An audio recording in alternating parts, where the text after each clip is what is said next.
Fantasy Football Happy Hour with Matthew Berry, served by Applebee's.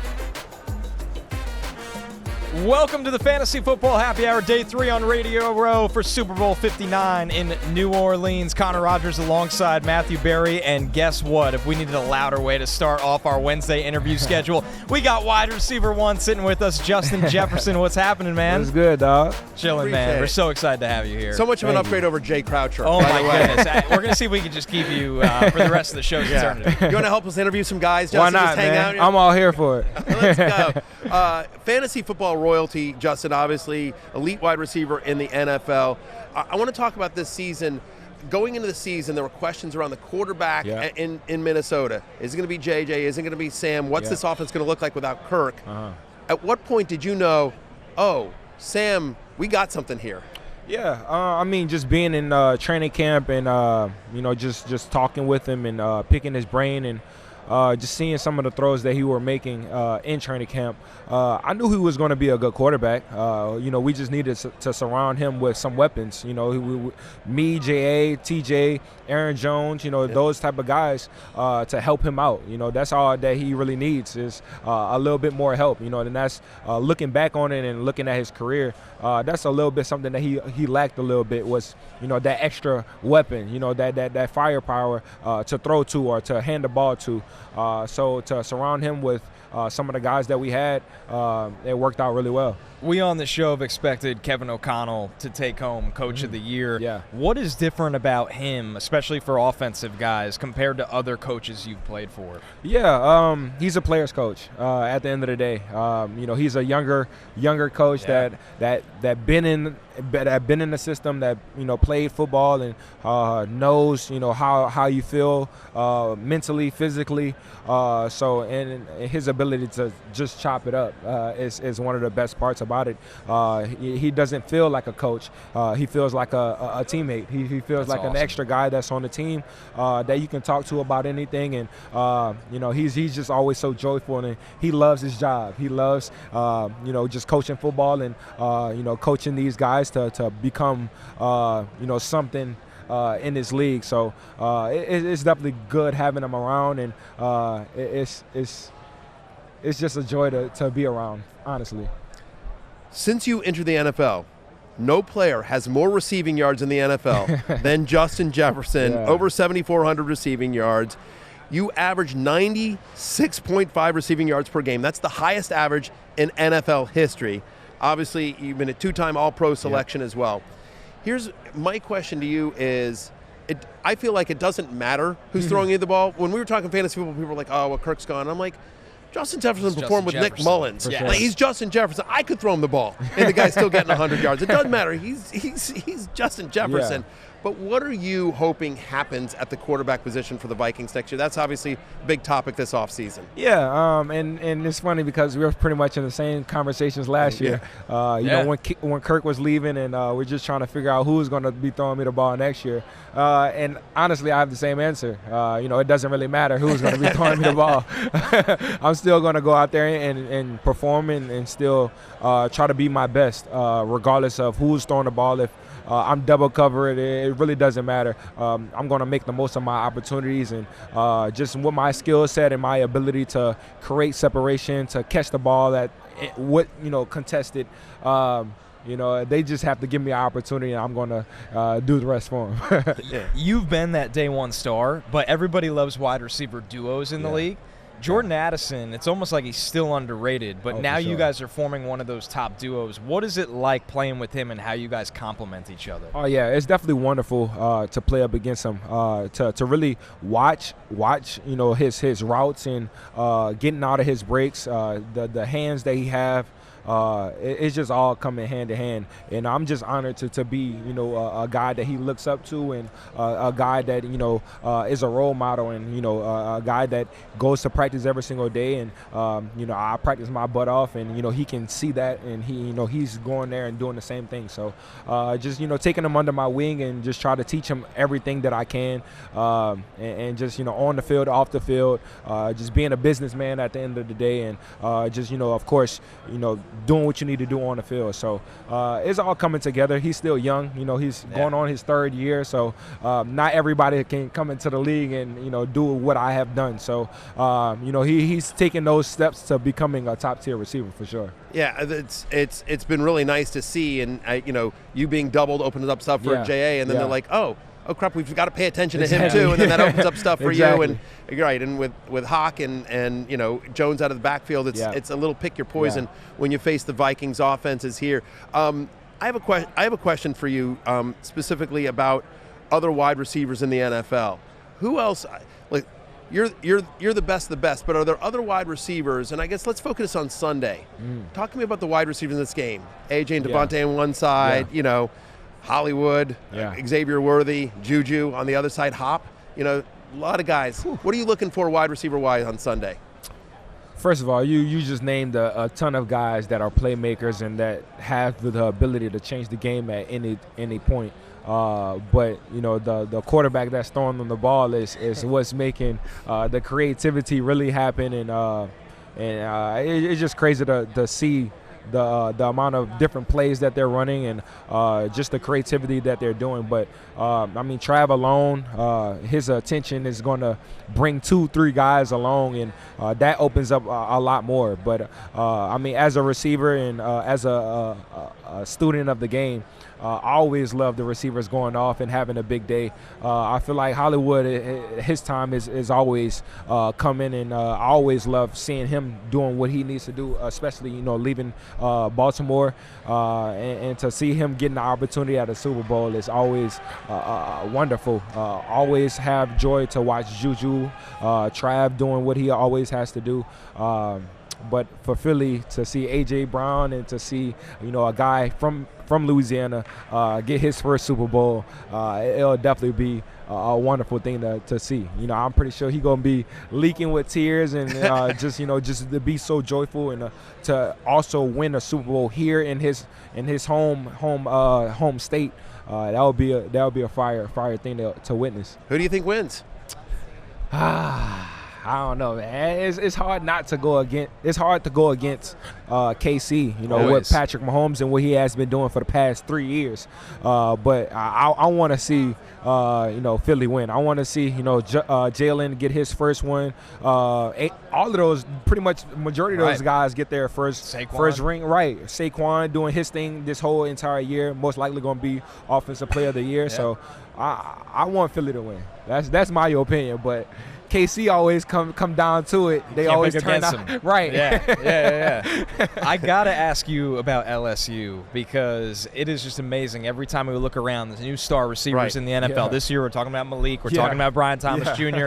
Obviously, before you was Odell. Right. It is just insane. Why is this such a wide receiver factory every year, first rounder after first rounder, and it feels like guys that might not even go in the first round, like they always should. I'm not sure. Just like I always say, I'm not sure what's in the water. Right, it's crazy. If it's in the Tonys, if it's in the seasonings that we have, I'm not really too sure. But, we always generate talent. We always have guys that make something out of themselves and that are hard workers as well. So,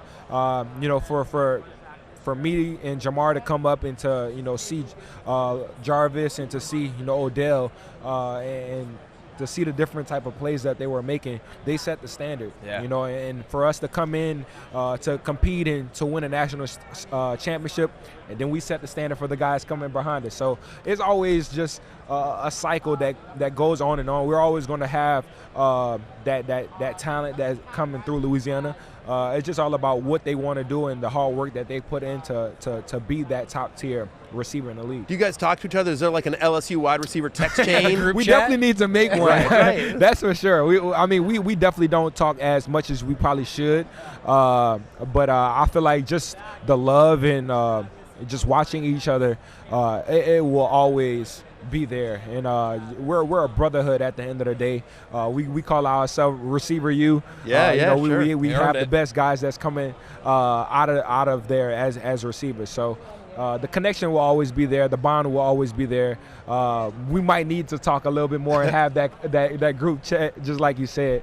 But just to see the talent that we have coming out of LSU, it's so crazy. Well, I would tell you, Justin, in addition to obviously being a bunch of elite wide receivers in the NFL, you're also elite fantasy football options. Yeah. You and Jahmyr are going to go the first 2 picks in every fantasy draft coming up this year. Obviously, Malik and Brian are going to be high picks as well. How often does fantasy, because you ever since you've come into the NFL, you've been one of the superstars, not only of the NFL, but of fantasy football. How often does that come up in your life when fans come up to you? Do they talk to you about it? Do your friends and family hit you up like, I'm going to draft you? Thanks for the championship. Thanks for the championship. That's the best one. Yeah, for sure. Exactly. Yeah, I mean, I definitely get it a lot, especially now. I feel, especially after COVID, fantasy football really started to get really big, because I don't really remember before COVID or even before entering the league, people really talking about fantasy football as much as they do now. So I definitely get those conversations with fans coming up to me. Thank you for the Super Bowl. Thank you for getting me all of the points. I'm the first round pick. I'm the first pick. All of those things, but you also get the negativity fantasy managers that you get shouldn't mad. get a lot of it. Right, I'm just going to say, real talk. They can't blame you for anything. Yeah, exactly. They can blame themselves, not you. Like, I'm just going to say this to fantasy managers everywhere. If you lose with Justin Jefferson, that's on you. Yeah, that's not on him. Yeah. That's on you. Oh, man, that's awesome. Justin, tell me about what you're doing with Visa. I know you're here thanks to your partnership with Visa. We want to hear about that. Yeah, it's always amazing to have all of these different partnerships with different companies, but this one is special for sure. Just trying to block and tackle the frauds and all of the different scams that are going on. That is the main thing that's going on, and I'm just glad to be a part of it, glad to be working with him, and glad to evolve and to see the different things that we need to do to better secure different accounts and what all people got going on. So I'm just glad to be a part of it and see what we got going on down the line. Yeah, they give you an unlimited credit card because they should. Like, it's just like, y'all heard that, right? Unlimited credit card. Y'all heard that? Like, that got unlimited money on it, trillions. I can just spend it for next year, so you get ahead. For sure. It'll help out. You gotta do that. No better way to start today's show. Wide receiver 1, Justin Jefferson. We thank you so much for the time, man, for kicking things off in a big way. We're going to take our first break. When we're back, the interviews keep on rolling. Shaun Alexander will join us right after this.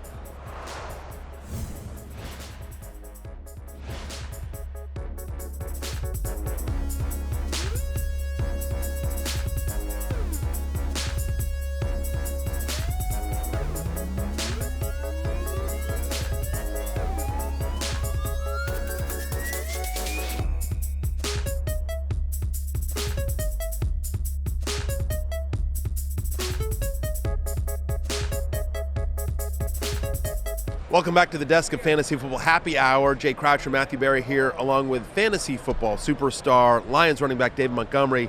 David, thanks for joining us. Of course. Congratulations on a great season. I think my first question is just, how are you feeling? Got banged up during the season, came back at the end. How are you feeling? I think my pride hurts more than my physical, but I'm good overall.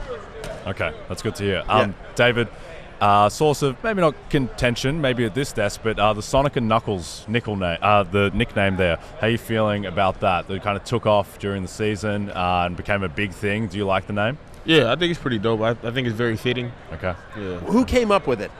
So it was really a fan who came up with it a year ago, and they had posted a tweet on Twitter, and one of my teammates, Craig Reynolds, showed me the tweet. I'm like, that would be kind of cool, so we kind of just ran with it from there. Yeah, it did seem like the fans really enjoyed it. You guys embraced it. I remember you showed up actually with Sonic and Knuckles to the playoff game. Well, let's talk about your duo there. Let's talk about Jahmyr Gibbs. What's it like running with him in the backfield? Seems like you guys really complement each other, and more importantly, doesn't feel like there's competition. Feels like you guys really support each other and complement each other on and off the field. Yeah, I mean, ultimately, we want to win, and whatever it looks like, we're willing to do. And we both are pretty selfless. But Jahmyr, he's an amazing talent as the world knows, and he's still coming on to be like exactly who he's going to be, and and I know I'm pretty good too. Yeah. So I think us together, like you said, we complement each other very well, and we want each other to be our best selves whenever we get an opportunity. So, and I think we do just that. Yep. What's it like playing for Dan Campbell? Because from the outside, it seems like there's no one else like him. Have you ever played for anyone like Dan Campbell, and how fired up does the locker room get after his speeches? Yeah, so luckily all of my coaches, head coaches from high school to college to the NFL are so similar. Okay. They all like seen something in me that the world didn't really view that I had, and what people didn't really know that I was capable of, and they took a chance on me. Both of the Campbells, Coach Matt Campbell and Coach Dan Campbell, they are so similar in a lot of ways. RV Crouch, my high school head coach, shout out to Coach Crouch, and then Coach Nagy being who he was, taking a shot on me, believing in me, and I'm not surprised that he's helping those guys play in the Super Bowl today just because of who he is. So I've been blessed and to have coaches like that. But Coach Campbell, Dan Campbell in specific, he's a gritty guy, and he wants football players. He don't want culture vultures. He don't want people coming in just to be a part of something that we've helped create and help build over the years. So, yeah, if you're not coming to work and you're not selfless, don't even waste your time coming. Yep. Speaking of coaching, it does seem like you're a perfect fit for Detroit because of that offensive line, because of Dan Campbell's mentality. They want to run the ball. They want to run the ball when they get in close. They want to dominate time of possession and really kind of impose their will on a defense. Your offense coordinator, Ben Johnson, now staying in the division, going to your former team, Chicago. But I'm curious what you expect from this offense under John Morton, who's now taking over the OC. Have you had a chance to talk to John? Do you expect it to be more of the same? Do you think it'll be slightly different? Yeah. What are the expectations? I don't really know. I know we're going to be good regardless. So whatever it takes or whatever we need to do to enable us to be in a position to where we can be here and not here, if you know what I mean. Yeah, sure. I think we'll be fine. So, Coaches Campbell and Brad, they do a great job of bringing the right guys in, the right dudes in, and I know they'll do the same with whoever they bring as far as coaching. So I'm not flinching at all. I have no worries in the world. Okay. David, since you got to Detroit, how have you seen Jared Goff evolve? Jared Goff, MVP candidate this year. Seems like his game has gone through an evolution. Like, what have you seen in the changes in him? Yeah, I've only been there for a short period of time, but Jared's always been the same guy. He's a relentless worker. Good with the horse blinders, could care less what anybody got to say about him. He's a leader. He got like this fire. It's a contagious fire. Like he's a perfectionist also, and you don't want to. You want guys like that, like at war with you. Like those guys who are willing to fight for you, with you, and against anybody who's in front of us. Yep. I want to, we care about, this is a fantasy football show, and the Lions are loaded with fantasy football stars. You and Jahmyr, of course, Jared, Amon-Ra, Jameson, Laporta. I'm curious, is there somebody under the radar, somebody that's impressed you in practice, one of your teammates on the offense that you're like, this guy, if he ever gets a shot, if he ever gets some more reps, this is somebody that people need to watch out for? Oh, yeah.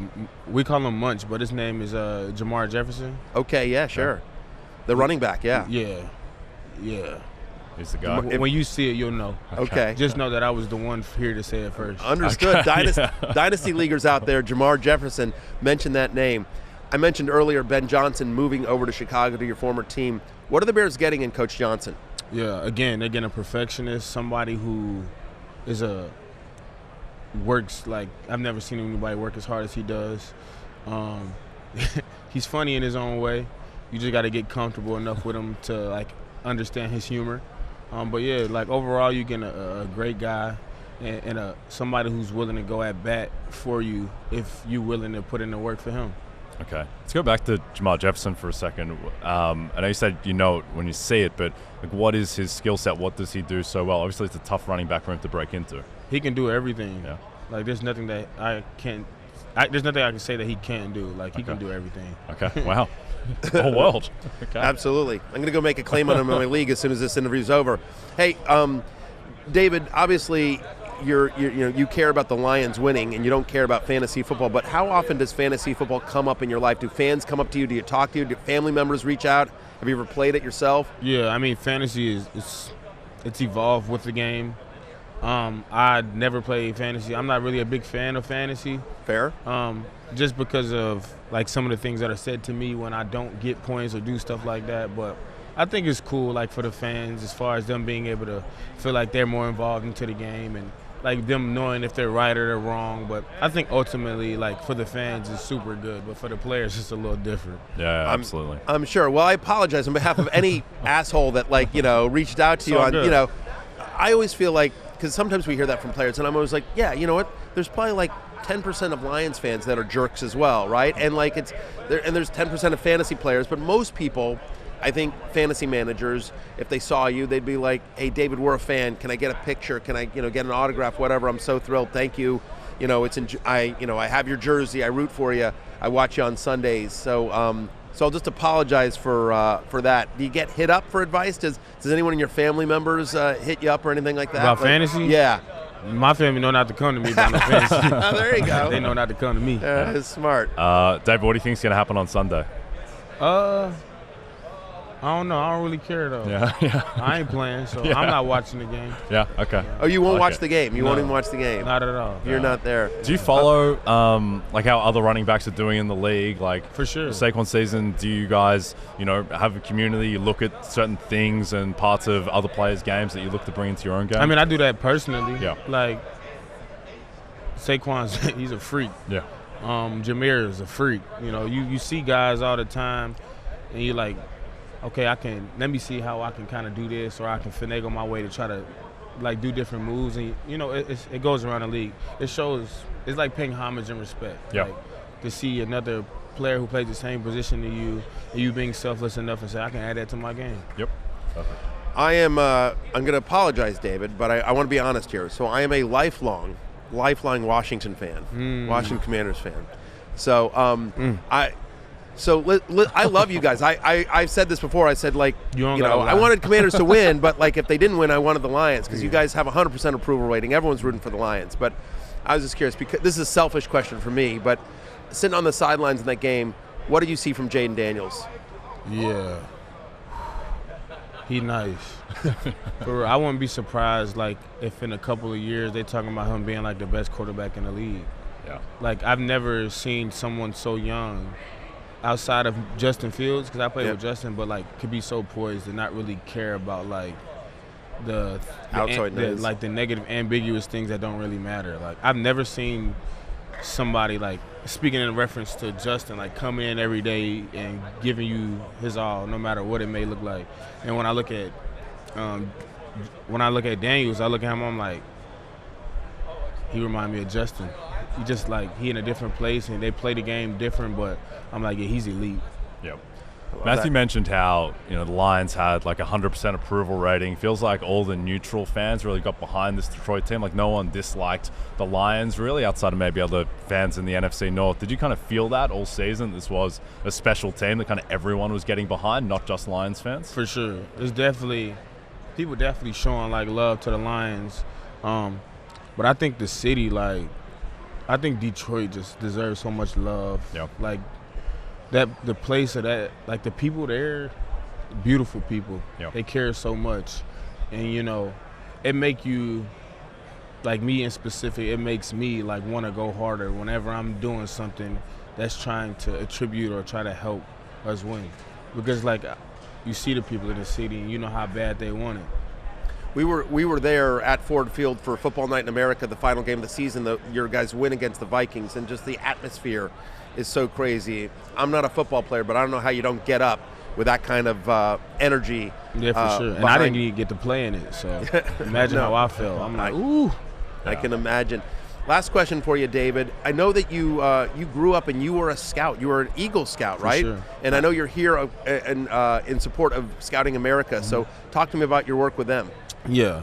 So I just recently became a partnership and brand ambassador for Scouting of America. But I know ultimately for me, scouting helped create who I am today.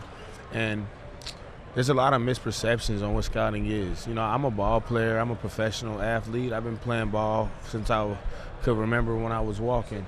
But I've been doing scouting the same way too. And I think without scouting, I wouldn't be able to be standing right here right now with the amount of success that I have behind me without me learning the things that I was taught in scouting. So I'm so appreciative of me giving everything to scouts, and now it's giving back to me. So I'm just blessed to be able to share a light on such a beautiful organization that I was able to experience. Yeah, no question. And the youth of America, super important to have those positive role models and have a place to put their energy. So, and you are obviously one of the success stories of that, I should say. Congratulations on a great season. I know it didn't end the way you wanted for the Lions, but you guys had a great year. Everyone's rooting for you. Fantasy football superstar, Detroit Lions superstar, David Montgomery. Thanks so much. For sure. Thank you. And if y'all want to learn more about scouting, Yes. any questions, go to beascout.org. Check out the NBC Sports Now channel live all week from New Orleans. Get insider access and analysis from Matthew, Mike Florio, Chris Sims, Dan Patrick, and Dan Lebitard. Plus, don't miss interviews with NFL stars, coaches, and celebrities. The NBC Sports Now channel is available on Peacock, the Roku channel, Samsung TV, and more. Visit NBCSports.com/now for more details. We're here today with the great Shaun Alexander, 2005 NFL MVP. How's it going, Shaun? How are you enjoying New Orleans? It's great to be here for Super Bowl. I mean, it's always fun. You're starting to see everybody start to roll in, so it's going to be a great week. Yeah, Shaun was an MVP back when a running back could win MVP. We had a shot. Right. What do you like? Saquon is obviously, we're going to have NFL honors tomorrow night. Yeah. We're taping this on a Wednesday. What do you think of Saquon's chances? And do you think if he doesn't win, because some people are thinking it's going to be Lamar or Josh Allen, do you think we will see a running back become MVP again, or is that era just passed in the NFL? I hope that this is like the final non-running back to get it. I don't think he's going to win, but I feel like he should. Right. And I feel like after that, they're going to be like, what are we doing? Like, especially if the Eagles pull this thing off. They're going to be like, what are we doing? Like, great running back, great team, controls the game, great defense. This is old, we say old school. It's Right. 2000. It's 2000 football. Right. So hopefully, I feel like he's going to be the last great one not to get it. And then it'll roll back up to us again. Okay, well, maybe he can win Super Bowl MVP, which would be a huge honor. I think one thing about Saquon's game and Derrick Henry as well, one of the other great running backs. My nephew. Yeah, exactly. There you go. Yeah. Is that they get better in a way as the game goes on. It feels like they wear down the defense. Was that something tangible that you could feel when you were on the field? Oh, for sure. There is a rhythm. I don't know if the other team is like getting worn down, but there's a rhythm that you and your offensive line get to where you're still playing this game of angles, leverage, where all of a sudden the defense is never on balance enough to stop you in what you do, and every great running back just wants to have an opportunity to be one-on-one and then have a lot of air behind it. So the Eagles have done a fabulous job of that, getting Saquon one-on-one, and then he's fast enough to make big runs. He's had an incredible season. It helps when you have an offensive line like Yes, the Eagles sir. was right. Yes, Hopefully sir. Saquon's taking care of them after the year as well. Here's my question on the other side of the ball. I think everyone sort of knows, like, Saquon's awesome. The Eagles need to run, and they need to establish it to beat the Chiefs. Do you think the Chiefs, whose running game is not as strong, can the Chiefs win this Super Bowl if they don't have a strong running game against that tough Philadelphia front? I think Patrick Mahomes is so talented. People don't realize, like in the bigger games, there was always enough running to throw it off. You know what I mean? So you look up and there's some of those, for the Eagles' way of playing, some of those easy first downs you were just not even paying attention to because you're going to see Patrick in that wild arm do something. But they've always ran the ball just enough in the right moment to make something happen, so that they're going to have to still get a couple of rushing first downs. In other words, the Eagles, they'll play in the Eagles' hand. The Eagles got a great defense. Yep, they do. And Kareem Hunt's not a huge story in this matchup, but quietly having a huge bounce-back season. Is there anyone in the league who you see kind of who runs in your image, or someone that reminds you of yourself when you were playing? No, not the way I did it. But there's still just so much talent. I feel like everybody's getting a little bit better. Like I said, there was definitely a season where the guys that were going to be like that 220 kind of range, they are staying bulk, but they're playing linebacker. You know what I mean? And so sometimes you see like the best linebackers or those guys are playing special teams. Those would have been the running backs, but they started playing linebacker in college. You know what I mean? Because they were playing. The running back has gotten a little bit smaller, and now you're seeing what Saquon and Derrick are doing. So you'll see football come back to a more dominant running game, and it's going to be a lot of fun. In 2004 and 2005, no one had more total touchdowns than Shaun Alexander. In addition to being a superstar for the Seattle Seahawks, You're also a fantasy superstar. Yeah. I had you on many of my teams back in the day. Thank you very much, by the way. Yes, sir. How often does fantasy football, when fans come up and see you and they talk to you and everything like that, how often does fantasy football come up? Have you ever tried it since you've stopped playing? Do you have any family members that play it? My sons, they play fantasy. My oldest one really loves it. He's a freshman in freshman high school right now, so he's loving it. He talks about his guys and, hey, Dad, I was playing this and they say like your numbers were that good. They weren't even alive when I was playing, and so that's a lot of fun. I think that us being tucked in Seattle, what Seattle is now known for, so from I think they only had maybe like 4 division wins in their 25 years before I got there, and then us going 5 playoff years in a row, 4 division wins, going to the Super Bowl, and then I retired. Then they win the Super Bowl with Russ and Bobby Wagner, who's still playing great, by the way. It changed it, but on the national scene, I think fantasy football brought tons of attention to me. I would go to New York, and they'd be like, "You're on my team." I'd be like, "No, I'm a Seattle." They're like, "Oh, no, fantasy football." It's like, oh, okay. So I never got into playing it myself, but I still get that what you just said. You're on my team. You won me a championship, so it feels good. Does your son come to you for scouting? Dad, I'm thinking about drafting this guy. He surely does. Okay. He surely does. Hey, what do you think about this quarterback? Will this guy do this or this running back? And is it worth that? Or hey, what do you think? Yeah, Dad, I know you know Kittle. Like, so is he going to have a big year? I'm like, are you allowed to ask me about these questions? I feel like you're going on the inside trade. Yeah, I love it. Well, give me one player you gave him this year that panned out. One player in the NFL that you really liked. You know what? I think that he had a chance between Lamar and Josh Allen. You know what I mean? And I told him to go with Lamar, and he did. And so that panned out really good. Yeah, it did. But I told him I felt Chase was going to have a great one. That was the big one. Was the receiver. Yeah. And he said, yeah, should take Chase or Jefferson. And I said, how do you get shots at both these guys? You know what exactly. I mean? I want to talk to your son's league mates. Yeah, you know what I mean? And I feel like the way it fell, he had like a top of the draft pick and bottom of the draft pick, and it worked out with him. So he did good. That's awesome. Triple crown for Jahmyr Chase. Pretty good season. You mentioned, Shaun, when you played in the Super Bowl, obviously the lead up to the game is so completely different. Did you find that, after kickoff, it just felt like a normal game, or did it feel immensely different? I feel like the timeouts were a lot longer. Okay. Commercial breaks were a lot longer. So I felt like, you play the game and there's like a little bit of this fatigue that you feel like, okay, I'm feeling a little bit tired. They're feeling a little bit tired. I'm going to will myself. This next run is going to really wear them out. And you felt like every play was after a timeout. You're like, wow, okay, this is a little bit different. You know what I mean? Like, they're always fresh. We're always fresh, Okay. So, but I kind of like that because it gave us the ability to run the ball. We didn't. We threw the ball a lot in our game, but no hard feelings. I have a question for you here about Seattle currently, right? Yeah. So it's really interesting because both Ken Walker and Zach Charbonnet were really impressive this year when they got a shot. And it was sort of weird. Both guys feel like they deserve to be a workhorse, true 3-down running back the way you were in the NFL, and yet they can't seem to sort of decide on a guy. And I know there's been health issues with both guys, and so they've sort of but I'm just curious your thoughts on sort of the running back situation in Seattle, because we're trying to make sense of it, because it's like either one of those guys is a superstar if they get the work, but it hasn't been consistent for either of them in Seattle. I remember, of course I came with Ricky Waters, who's like icon, you know what I mean? Like 10K and all these 70-something touchdowns, and so they're like, Ricky's the guy, you're his backup. And I was like, yes, sir, Mike Holmgren. Right, of course. Great offensive guru, So I think sometimes when you just set that what that is, it allows the guy that's going to be the guy, because you're right, they're both guys just like me and Ricky.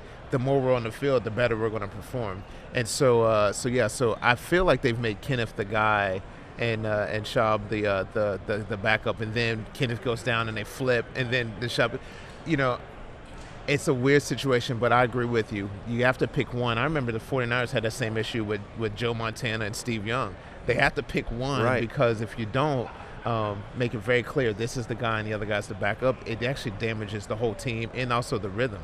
Yep. Yeah, it's a weird one. It's just a weird situation, because Charbonnet's a good player. Deserves a start. He's what I mean? Good player, No disrespect to Walker, who's also great, but How do you think that trade-off works in terms of, in a committee being fresher and having less carries and potentially having more energy on those carries versus being in the rhythm of getting 28, 30 carries as you did? Like if you were in the NFL today, I assume you would want the kind of workhorse role and to have as many carries as possible. But do you agree with how teams are doing that with the trade-off? I don't. I feel like it's, I love my EA Sports. I feel like it's an EA Sports mentality. Like, you need a guy fresher. I'm like, well, who said that that's going to make the guy better or the team better? Okay. You know what I mean? Sometimes you get a guy that's been grinding. He's running the ball 1 time, 2, 3, 4 carries in a row.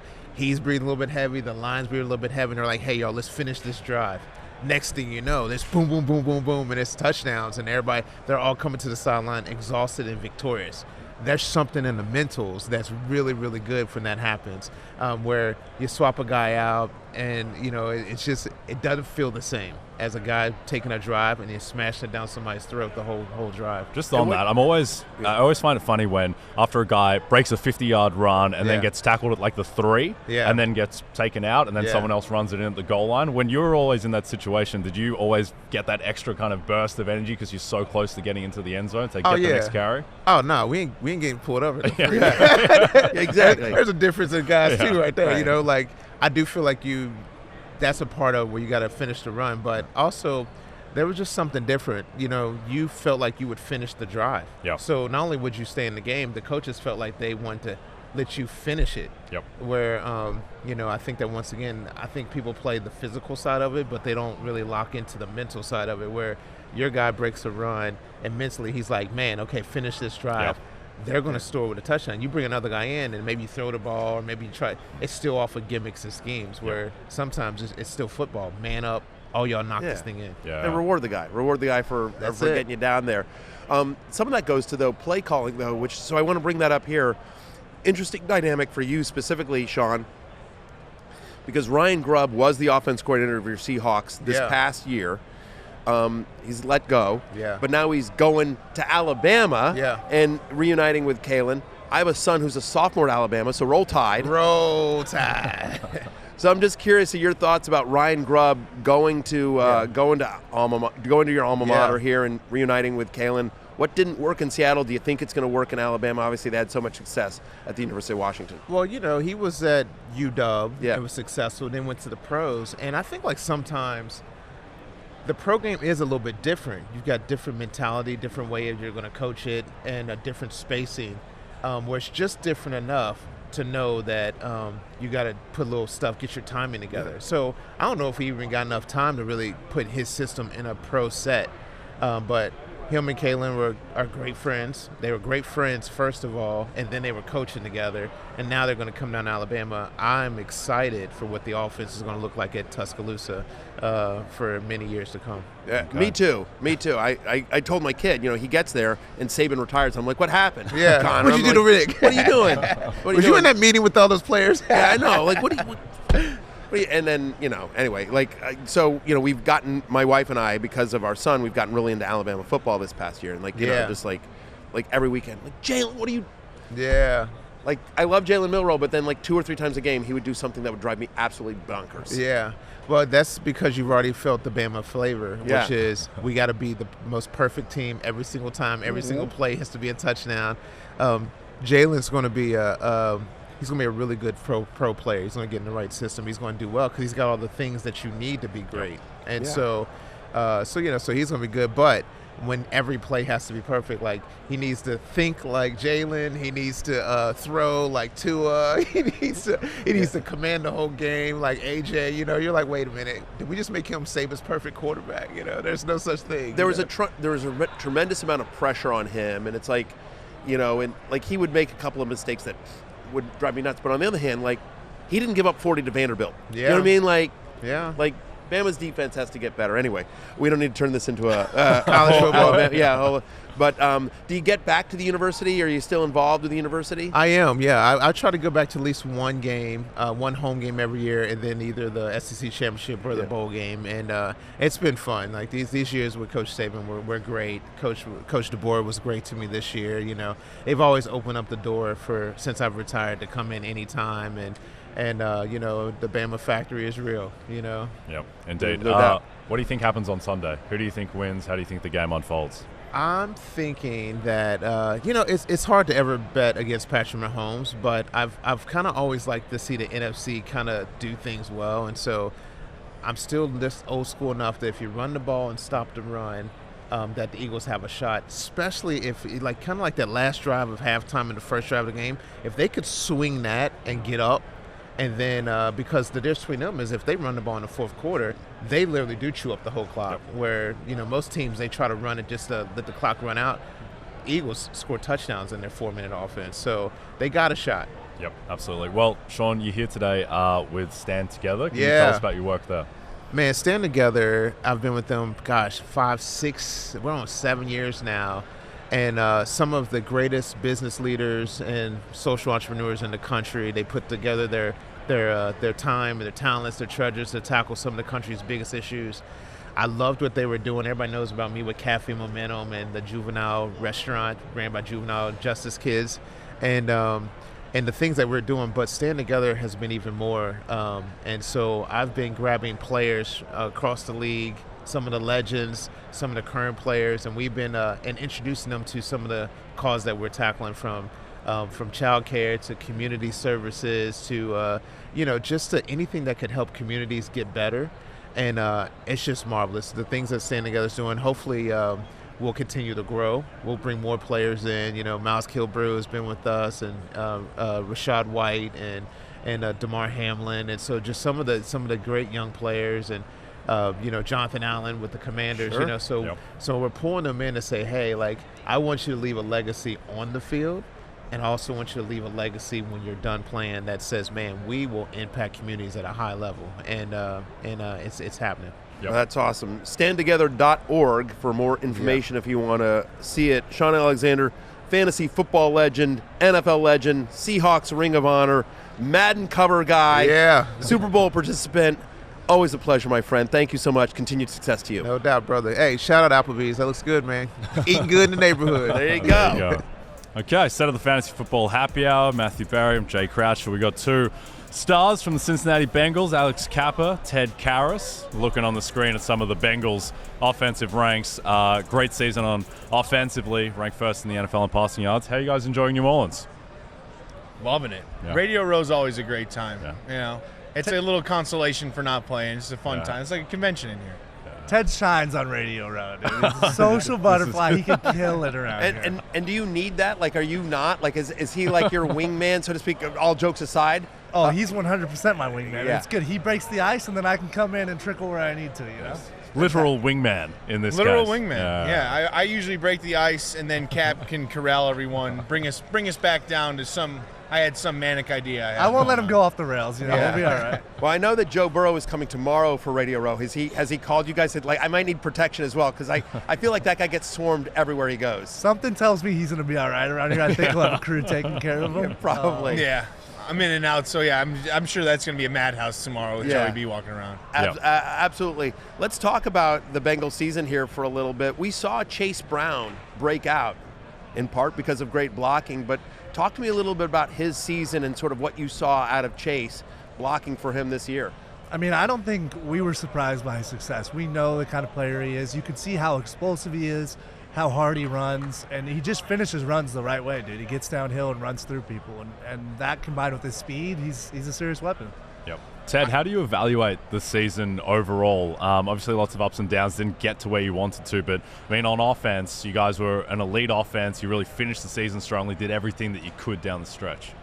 I think it was great to finish with 5 straight wins, at least put ourselves in an interesting final Sunday, even though the Chiefs laid down for the Broncos. But you know, we got to start. We got to start faster. We can't play in a 3-game hole. I think that, you know, that's officially something that's on our back. That's something as a, you know, captain that I'm going to be really cognizant of just to see how we can maybe change that mojo up a little bit. It is a weird thing because year in and year out, you guys are always one of the most talented teams, top to bottom, especially on the offensive side of the ball. But it feels like every year you guys you have a weird loss, and you're like suddenly you're looking up and you guys are 2-4, you're 1-3, and everyone's like, wait, we thought these guys were going to be Super Bowl contenders, and now they're in a hole. And then you guys always go on a run, and you always make it interesting at the end. But what do you attribute that to? It's just about executing plays. You look at all those games, and really on both sides of the ball, most of those games we had opportunities to win. We had opportunities to close it on offense or on defense, and we just didn't get it done. And it's usually close games that we didn't make the play when we had to, and that's how the season goes, dude. Most games, most weeks, it's going to be a one-score game, and you got to make those plays. Yep. Lots of superstar skill position players on the Bengals naturally. Ja'Marr Chase, obviously Joe Burrow, quarterback. Is there anyone under the radar on your team that you think can have a big year next year that maybe people don't really know about as much? I think Yoshi, Andre Yoshivas. I think Mike G thrives in our offense. Yeah. Those two guys I think are really dynamic, especially with Joe pulling the trigger for him. And it's just about opportunities. When you're feeding Ja'Marr and T like you should, it might be harder for those guys, but you've seen them step up when they have to, for sure. Well, I know the answer is you hope so, but Ted, any thoughts on whether T. Higgins is coming back or not? I don't know if you've talked to him at all, if you get any sense of that. I know that's going to be one of the big storylines for Cincinnati in the offseason. Unfortunately, T has not given me his personal scoop, but I think that it would be good for Bounty if he did. That would be something you guys could dine out on. It would be good. I think that Joe's been a pretty good wingman in the media, kind of stumping for what he wants, and I think that's important for Joe as he grows up in his career. He is the leader of this franchise, and to be a part of some of those processes, at least communicating that what he wants is very important. So I hope that our organization makes it happen. Yep. Alex, you guys played both of the teams in the Super Bowl coming up on Sunday. I think you should have beaten the Chiefs. Suspect call on 4th and 16 there at the end with the interference. But what makes these teams so special, and who do you think is going to win? I can't give you a prediction on who's going to win, but you've seen in the close games, the Chiefs, they always find a way to win those games. So if it's close, it's tough. They just always find a way. Whether it's clean or sloppy, they find a way to win. And then the Eagles, they did what they do best. They got ahead, and once they get ahead on you, they're tough to deal with. So there's really the two ways I see that game going. Ted, I think one of the keys to this game will be the line play. I think, honestly, straight up, you probably take 15 over Jalen Hurts, right? But at the end of the day, the Eagles have an elite defensive line, and the Kansas City Chiefs offensive line has struggled at times this year. They've also dealt with some injuries. How do you see the lines for both these teams playing out? Well, I think, Andy Reid being such a great coach, bumping out future Hall of Famer Joe Thuney to left tackle has really stabilized that line. Special friend, special player. I think, Creed and Trey are also very good. But I think Jalen Carter, Jordan Davis, and Zach Bond in the middle, they were hard to deal with, in my opinion. I think the Philly game, when I look back at this season, was kind of the one game where we really, I felt, got beat. It wasn't one of those one-score games where we didn't make a play here, didn't make a play there. They came in to Cincinnati and beat us, so that bothers me still. But I think they're gonna be hard to deal with. I'm rocking Bounty Green, but this is also my statement for Philly. Let's go. I don't want Pat to catch Tom. I'm a Tom Brady guy. Okay, no, that makes sense. Well, both of you guys won Super Bowl rings with Tom Brady on different teams, which is it's kind of a unique thing. Talk to me a little about some of the, Alex, I'll start with you.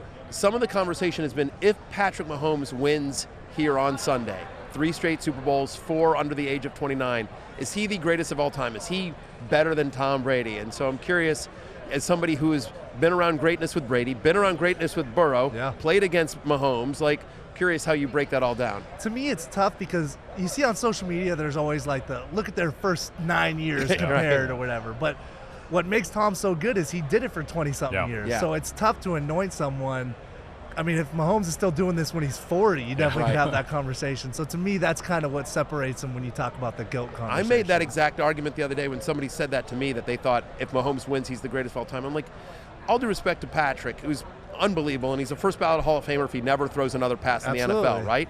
But Tom did it in his 20s, Tom did it in his 40s. Tom did it with two different coaches. Yeah. He did it with the Edelman types, and he did it with the Randy Moss's types. Not that Randy won a Super Bowl, but you know what I mean? Like he had completely different players, and Pat's had Kelsey and Reed his entire career, right? And Tom got better for 20 years. Yeah. He didn't fall off. He kept getting better, and you've never really seen someone do that. So let's maybe talk again in 8 years, and we'll see where we're at. Yeah. The three-peat factor is something that would be a feather in Mahomes' cap at the end of his career. No one's ever done it, and I think that he'll be judged on the next 10 years as well, though. Yeah. Like Tom, I think we're missing a lot of context to anoint him as a better QB. Yeah. I think the thing is, too, is that I think Tom's second last year in Tampa, he was the runner-up for MVP behind Aaron Rodgers that year, I think in 2021. So, just to be able to play at that level. He wasn't, he went out still playing at, the highest level. He didn't, tail off and was just hanging on at the end. I want to ask you guys, Alex, about going up against Steve Spagnuolo and his defense, which you would have gone up against a ton over the years. Is that just a different week to most going up against the Spags defense? I think it's really about formulating a plan, and our coaches always did a good job of that. And once you have a plan and you can kind of categorize their defense and their blitzes, it really helps you see it better. When you don't have the game plan, it looks like there's a lot going on out there, but you can do a good job of kind of simplifying it into packages and what you expect from those different packages. I want to take one moment here just because we talk so much about Tom Brady and we talk about Patrick Mahomes, but I want to talk a little bit about Joe Burrow. What's something that we all see the brilliance on Sundays. We see the amazing plays, the extending of plays, finding guys in which, he's dead here, and then next thing you know, Jamar Chase is running down the field, right? What's something that we as fans watching at home don't understand or realize about Joe? I think just his attention to detail. I know, Cap, I'll let you, you mentioned your favorite play from the season earlier, talking about that. Earlier we were asked about my favorite play, and I said 4th and 1 against Denver. Joe checks to a play that he had mentioned as speed option. He had mentioned weeks ago, hey, just be aware, it's on the table. We never practiced it. We never ran it. We didn't talk about it. 4th and 1 season on the line, he checks to it and we get a first down. And he's always got that stuff on his mind, the attention to detail. When we're doing walkthroughs and he tells the receiver, hey, you could bend that a little bit flatter against this defense or whatever it is. He's very detail-oriented. Yep. He's not just out there scrambling and slinging it, which it might look like sometimes. We're off now, hitting our break, and we'll come back with last call.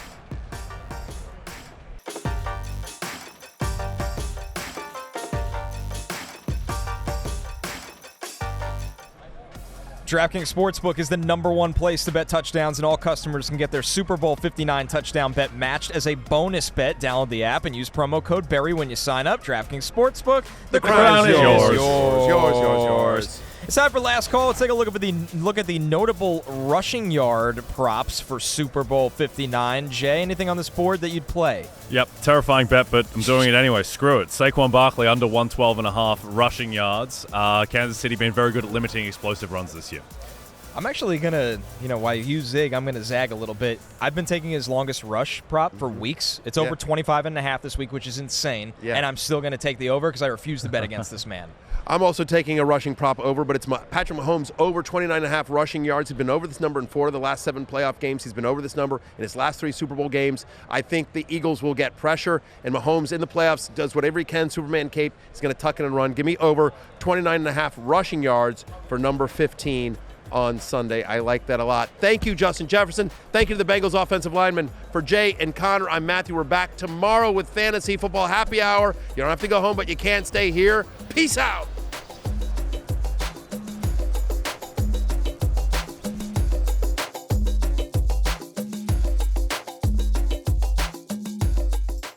Hey, it's Matthew Berry from NBCSports.com and RotorWorld.com, and I want to thank you so much for watching whatever it is you just watched, or if nothing else, being too lazy to click out of the autoplay after this video started, after whatever it is you actually wanted to watch finished. But now that you're here, I'd like to take a moment here to ask you respectfully now, okay? I'm asking you respectfully to subscribe to the NFL on NBC YouTube channel. You'll get the latest Roto-World fantasy news headlines, all sorts of great shows, including my own Fantasy Football Happy Hour. So go subscribe now. Again, I'm asking respectfully.